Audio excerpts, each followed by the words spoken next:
வணக்கம் வியூவர்ஸ். நம் முன்னோர்களோட பழக்க வழக்கங்கள்ல நிறைய அர்த்தங்களும் அறிவியலும் இருக்கு. அதுல ஒண்ணுதான் செம்பு பாத்திரத்துல தண்ணீர் குடிக்கிறது. இதனால உடலுக்கு நிறைய நன்மைகள் கிடைக்கிறதா சமீபத்திய ஆய்வாளர்கள் கண்டுபிடிச்சிருக்காங்க. அதுல சிலத நம்ம ஆரோக்கியம் சேனல்ல பார்க்கலாம். நம்ம உடம்புக்கு குறிப்பிட்ட அளவு செம்பு சத்து தேவை. ஆனா செம்பை நேரடியா நாம எடுத்துக்க முடியாது. இதுக்கு பதிலாதான் செம்பு பாத்திரங்கள்ல தண்ணீர் குடிச்சு செம்பை உடலுக்கு சேர்த்திருக்காங்க நம்ம முன்னோர்கள். முதலாவது, செம்பு பாத்திரத்துல தண்ணீர் பிடிச்சு வைக்கிறதால அதுல இருக்கிற கிருமிகள் அழியுது. முக்கியமா பலவித நோய்களை ஏற்படுத்தும் ஈகோலி பாக்டீரியா இருந்த இடம் இல்லாம போகுது. இரண்டாவது, சமீபத்துல எத்தனையோ பேருக்கு தைராய்டு பிரச்சனை இருக்கு. இவங்களுக்கு தைராய்டு சுரப்பி ஒண்ணு அதிகமா சுரக்கும், இல்ல சுரக்காமலேயே போயிடும். தைராய்டு பிரச்சனைகளுக்கு நிறைய காரணங்கள் சொல்லப்பட்டாலும் மிக முக்கியமான காரணம் செம்பு சத்து குறைபாடு. சாப்பிடுறதுக்கு முன்னாடி செம்பு பாத்திரங்கள்ல நிரப்பி வச்ச தண்ணீரை குடிக்கிறதால இது சரியாகுது.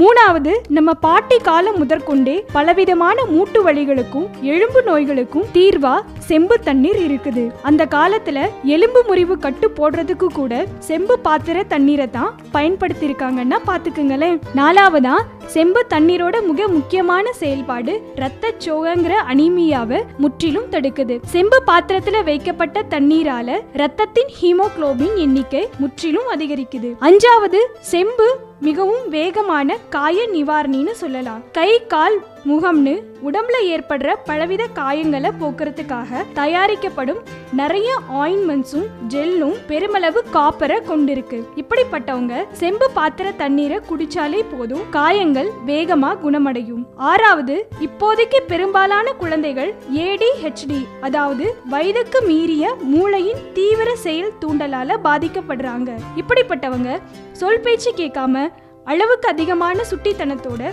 படிப்புல கவனம் இல்லாம இருப்பாங்க. இந்நோயின் முக்கிய குறைபாடும் செம்புதான். இந்த மாதிரியான குழந்தைகள் செம்பு பாத்திரங்கள்ல நிரம்பிய தண்ணீர் குடிக்கிறதால மூளைக்கு போதிய காப்பர் கிடைக்க பெற்று சரியாகிறாங்க. ஏழாவது, புற்றுநோய் உயிரை கொல்றதுக்காகவே வருதுன்னு நினைக்கிறோம். இதுக்கு தீர்வே இல்லைன்னு கூட சொல்றோம். ஆனா செம்பு தண்ணீரால புற்றுநோய்க்கு காரணமான வைரஸ்கள் கொல்லப்படுது. அதிசயத்தக்க முறையில கேன்சர் கட்டிகளும் படிப்படியா காணாம போகுது. தவிர கேன்சரை எதிர்த்து போராடும் வெள்ளை அணுக்களை செம்பு தண்ணீர் அதிக அளவு உற்பத்தி செய்யுது. எட்டாவது, யாருக்குமே வயசாகிறது பிடிக்காது. எப்பவுமே இளமையா இருக்கணுங்கிறது தான் எல்லாருடைய கனவும். செம்பு தண்ணீர்ல அதிக அளவு ஆன்டி ஆக்சிடென்ட்ஸ் இருக்கிறதால இது தோல் சுருங்கல், கருவளையம் போன்றவை வராம தடுக்குது. கடைசியா, கர்ப்பிணி பெண்கள் செம்பு தண்ணீர் அதிக அளவு குடிக்கிறதால உடம்புல இரத்த சிவப்பணுக்கள் அதிகரிக்குது. இது குழந்தை எவ்வித குறைபாடும் இல்லாம ஆரோக்கியமா வயிற்றுல வளர உதவுது. மேலும் கர்ப்ப காலங்கள்ல ஏற்படுற சில அஜீரண கோளாறுகளுக்கும் செம்பு தண்ணீர் தீர்வா அமையுது.